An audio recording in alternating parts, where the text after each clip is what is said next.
I very much like the ship though, but my biggest pointer to it, due to the thruster cluster on the back of the bigger thrusters, it's a bit on the flat side. That is true, yeah.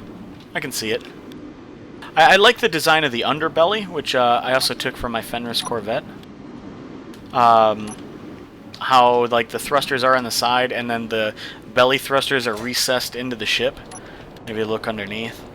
I really like that layout. I think that looks pretty sweet. That's quite a nice layout.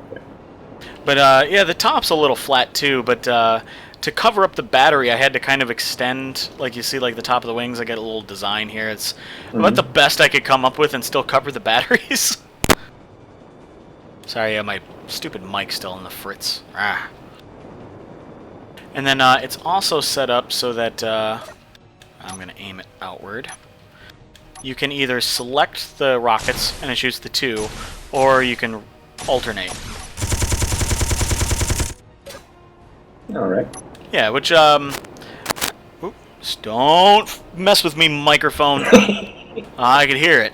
Oh, it's so temperamental. But, yeah, I like giving that option. Oh, and actually, if you look, I have a text panel on this side showing the power options. Yeah, I saw it before. Yeah, I just I've figured seen it, quite a lot of your designs seem to have that recently. True. Well, I wanted to put it in a place that was practical, so like ground crew could see it. You know, you're working on the ship, you know what your battery power is, and so you know if you need to charge it, you can plug it in. Yeah, that's something I've also still been playing around with. Although I still haven't gotten too much into the programming side of Space Engineers, due to I still find the documentation on it to be nearly non-existent or horrible. Yeah. So the best tactic is ripping other people's scripts apart. But like I personally want like somewhat more custom-built programs per ship, aka a program that runs nothing but what is essential for that specific ship. That's right. Considering I generally build ship classes, like I build construction ships. And they are generally a certain class where certain parts are literally interchangeable. Like often the welders and grinders are interchangeable, but the design is still the same. Yeah. So I still want to make a program and so on for that pretty much can do similar things, like tell you how much fuel is left in the reactor, and often I built my utility ships with batteries, considering utility ships I often built to be long-lasting ships, and long-lasting ships I nearly always add batteries. That actually makes a lot of sense. I might have to keep that in mind for the future, because a lot of my utility ships tend to be reactor-powered, but just small reactors. And my fighters tend to all be battery-powered. I seem to have the exact reverse. The only fighters that are battery-powered for me are the fighters that are long-lasting fighters, larger fighters, stronger fighters, the heavily armed fighters. But throwaway fighters, my most commonly used fighter, or even the more basic fighter I use, is more often reactor-powered. But like when I use utility ships, I often prefer battery-powered with a reactor jump starter. And then I want, for example, also to make a program for it that, like, if the battery receives power, it instantly turns off the reactor. That means that if the ship is entirely off because the battery ran out of power, you can turn on the reactor and it now has power from that. And then it allows you to park the ship, start recharging the battery, and the moment the battery starts recharging, it will turn off the reactor, not wasting any of the fuel in it, considering then you hardly have to put 1 kilogram in it and it can last for weeks. True. And then, in a sense, what I've been experimenting with is then just have a program that can tell you the current what's currently in the inventory, and the power, and so on and so forth. Well, the script that I have on this one, it's just like it's configurable, so you can tell it. I know it's quite a large script, though. One of the reasons I want a custom-built script is considering all that you want for most ships is truly, really a tiny script. The script that you're using, it's an awesome script, don't get me wrong, but it's a script for everything, which doesn't make it perfect for everything. Yeah. Alright, well, I guess we can move But on to... if I ever get to the point where I can get these scripts together more, I'll build you scripts as well if you want. I'll keep that in mind. You could also talk to Anubis, too, because Anubis was talking about doing script soon, since he is a computer programmer. Yeah, he might be able to help me with that. Yeah. I'm not so much of an official computer programmer. So, I designed this a while back. You might remember me talking about it. I was telling you and Dracul about it one day. This has, I think it's 32 or 36 batteries, 2 small reactors, and then 2 jump drives. And the idea is it's meant to be used for small ships to dock and then jump them where they need to go. And I haven't given it a name yet, but I figure you can't see it, but I have a GPS waypoint. It's 34 kilometers out that I'm going to be adding. It's my testing grounds. I'm going to be adding several other asteroids for like testing my ships, so I could do a little bit more thorough showing off of my ships in future episodes. And so this is an easy way to jump them to where they need to go. So the idea is you dock the ship via connector, and then you can connect to your to the remote block, and you can fly the ring with the ship attached. And since this is single player, I don't have to worry too much about exploding landing gear. But that's also why I have a connector on the back too, so bigger ships that don't quite fit, I can still use the jump drive or jump drives without worry. I do like it, but at the same time, at least this is the way I personally build. Like, this is also why my large ship project has nearly not gone off the ground yet, considering I can't make up my damn mind. But, you know that. But it is like, I generally like to build ships. Like, I like to get very technical with it, and I like to use rotors, pistons, and merge blocks, and all the things that space engineers in short doesn't like. Yeah.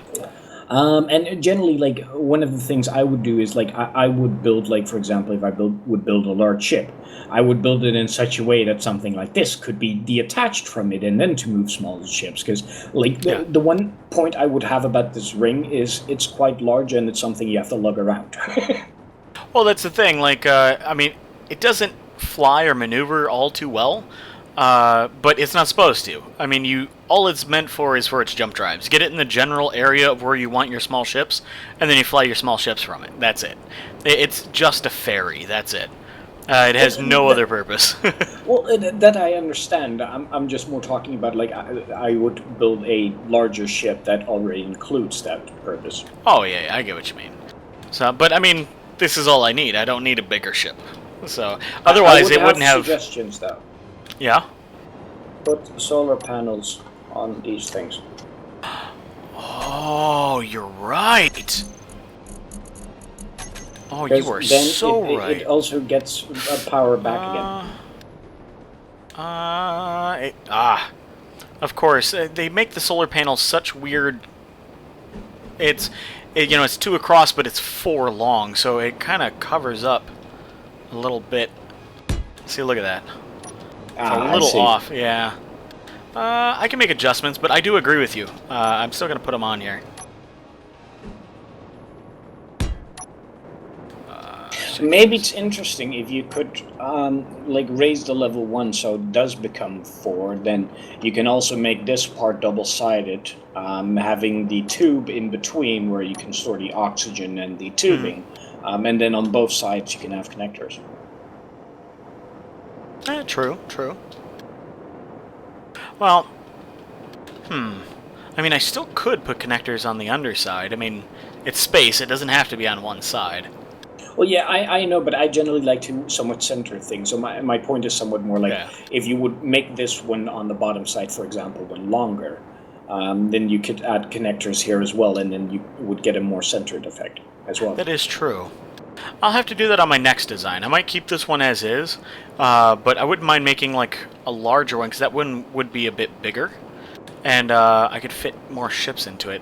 And actually, since you were saying like a large ship, I wouldn't mind like a large ship, say, that could merge a block onto the front of this, and then it unmerges from this to like leave the ring wherever you want, and then you could fly like the smaller large ship off. That is one of the reasons that I still haven't put my ship together yet because I keep having new ideas and things keep not working out, or things do work out, but then I can't find the right place for it. But like I mentioned before, part of my large ship design, at least that I've been working with or trying with, is, for example, that the main cockpit, which is not the secure cockpit but just more the main flying cockpit, could theoretically detach to become a small scout ship, considering it has so much glass to look around it. I remember you talking about that, yeah. Which, I can't remember if I showed you, but I did design a deep space exploration ship with the original cockpit design, like how I had the floor blast doors come up, the design you didn't like. I did end up using it in the design, which I was looking at, I think it was earlier today or yesterday. I'm thinking about eventually finishing it. I very much like it. The part that I didn't like about it wasn't the blast doors, it was the location of them. Yeah, you didn't like them on the floor. Yes. You'd rather them in the ceiling, yeah. Which, for me, it didn't bother me none. I just wanted to make sure I had a secure cockpit, just in case the glass broke. One thing you could also do what might look better, although then you can't exactly have a centered cockpit, although that might work very well out for freighters, is instead, because you know how my cockpit was exactly centered, as in it had a block which you could consider as center. Yeah. If you would make that too wide instead, then you could put those doors on the sides instead. That's true. That's something to think about, too. And then you could make that into more of a construction-like ship that has two cockpits on the front. Huh. I'll have to keep that in mind for, like, a future design as well. I'm glad I'm recording this, because then I can look back on it. Because every now and again I'll watch my old videos, and I'll be like, oh, that was a good idea, I forgot about that, and, I'll go do it. Alright, so, well, let's take a look at my last one over here. While we're at it. We always seem to be stealing each other's ideas, though. That is true. That is true. So this one is a planet... I recognize this front part. He built a ship that was a short while ago where he did the same thing with the roof. Oh, I was gonna say, I've done this plenty of times before, so it doesn't surprise me. Stealing it from you. Well, no, I mean, he and I have very similar build styles because we built so much together. So a lot of the time we'll build things and it's just the subtle differences. So my favorite feature on this ship, though, is I like the weird nose, like how it has like this weird design to it. Mm-hmm. It's so odd. And actually, if you look underneath, this is where the entrance is too. Yeah, I do like that. And it has a pressurized entrance, which is open. So this would be like, it's a planetary... Yep, lots of seats, actually. So this is a planetary lander.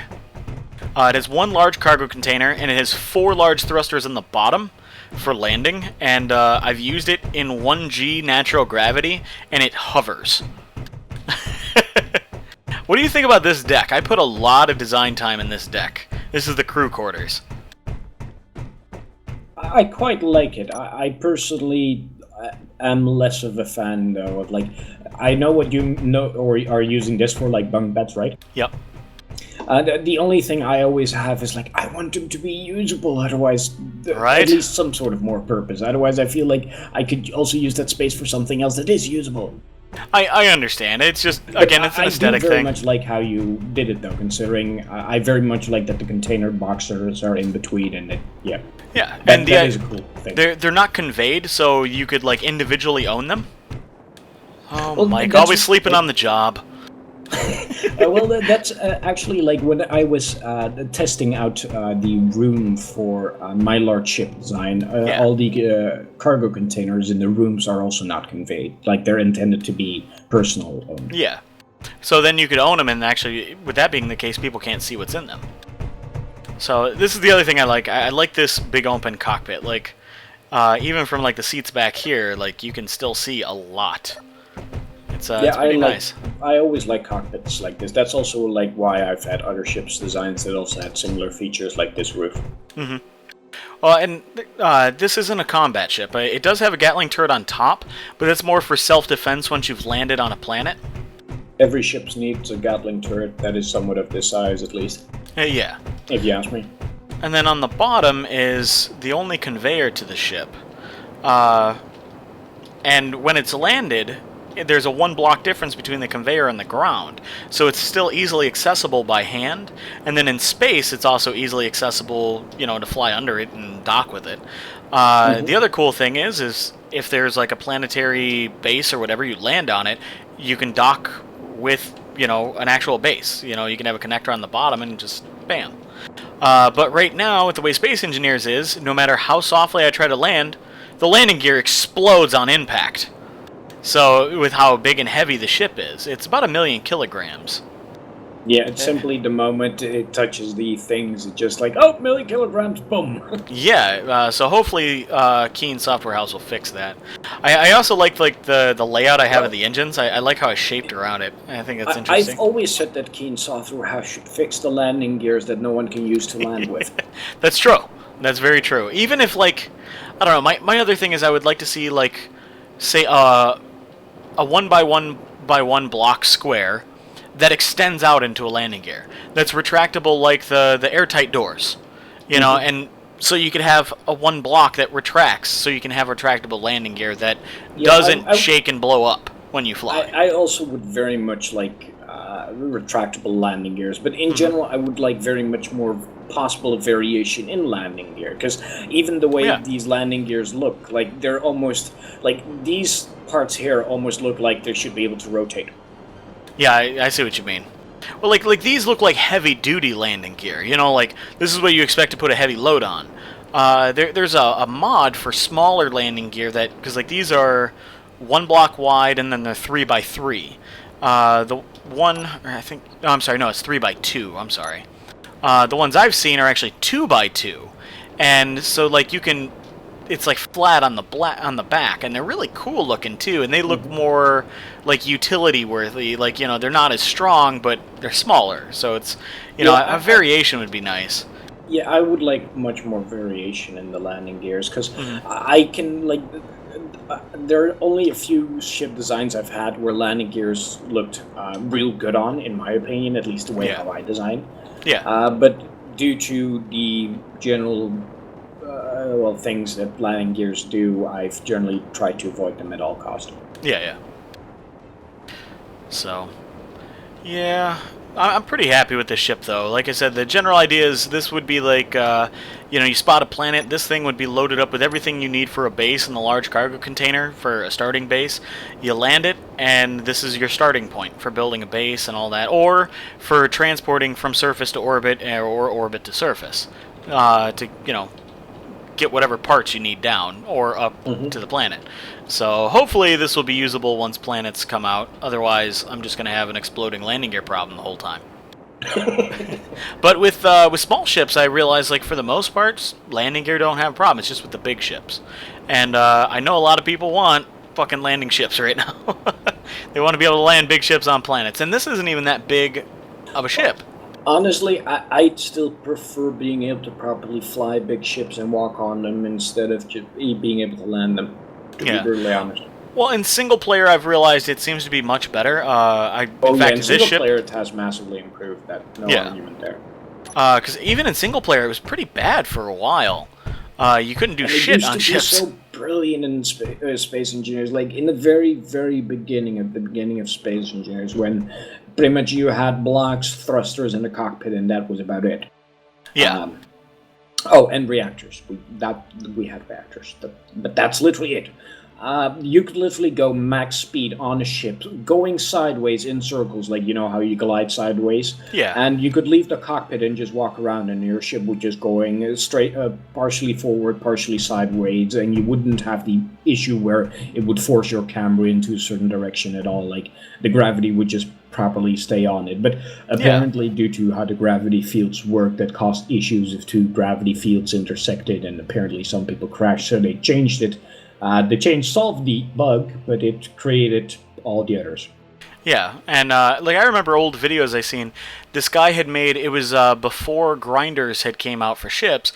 They were playing multiplayer, and they built a barge that they would grab ships and bring it to the barge, and then grind ships down on the barge. So then when their inventories were full, all the parts would just fall off of them, and into connectors on the barge. It was a really cool idea, but like the very next day, it was a Thursday, and then they came out with grinders for large ships, and they're like, damn it, we have no reason for this barge anymore. But I remember seeing the guy, like the host, was standing on the barge, somebody else was flying it, and he's like, this is so cool, I'm just standing here and you're flying the ship, and I'm on the ship. And he wasn't moving, he wasn't sliding around, no problems whatsoever. But this was like a year and a half ago. This is, again, when all that stuff started coming out for, space engineers. So, yeah, none of that now.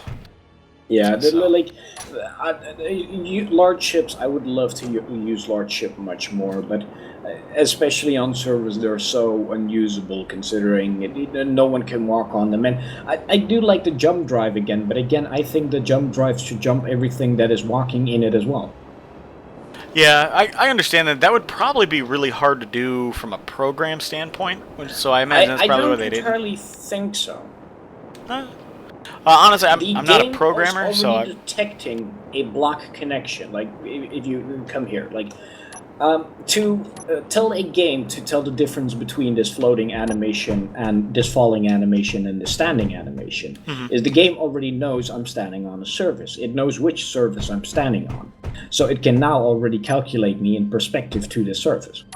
True. If it can calculate me to the perspective of the surface, it can move me with the surface. Well, maybe they'll eventually add that to the actual game itself. I don't know. I kind of like the idea. Being teleported, like the game knows where the ship is being teleported to, so all it has to do is what is the offset of the player on the ship, and as the ship teleports, it has to teleport the player with the ship in that same offset, just on the new coordinates. Well, I do like being able to get in the ship, tell it to jump somewhere, and then get out, and it just jumps on its own. I've actually done that a couple of times. Like if I had to go pick up a ship, like on the NID server, since I do a lot of like pickup and delivery on the NID server, I've done that where I've had like 2 jump ships with me, and I jump one home and then go use my other one. That wouldn't still be impossible though, considering, like I said, my point is when you're standing on it. The moment you do this, you're not standing. That's true. That is true. So if you exit the cockpit, tell it to jump, exit the cockpit, and then pretty much enable your jetpack, it should fly off without you. Yeah, true. All right, well, this is getting pretty lengthy, so I think go ahead and wrap this up. All right. So, yeah. Well, thank you for discussing a lot of things. Oh, yeah, not a problem. Well, hey, it's fine by me. I'll probably just split this up into 2 episodes. Just, for length reasons. But, thank you for being here, though, Mike. I appreciate it. It's actually been letting me be here and record everything, even though I have no clue what this recording will be used for. YouTube might see it, YouTube might not see it. True. So, and like I told you before, I don't care if you use it for whatever you want. So yeah, and just for my viewers, Mike is actually where'd you go? Oh, there you are. Mike will actually be hopefully recording more of the NID Weekly, the NID Weekly building contest stuff.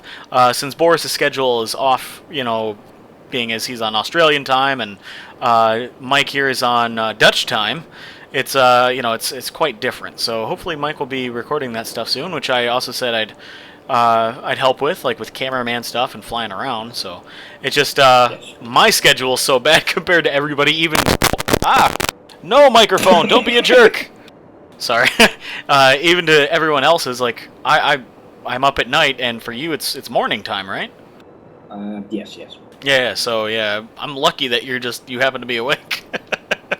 Well, the advantage of me that I think that nearly everyone in it should be lucky with is I don't seem to sleep, so I'm nearly always there.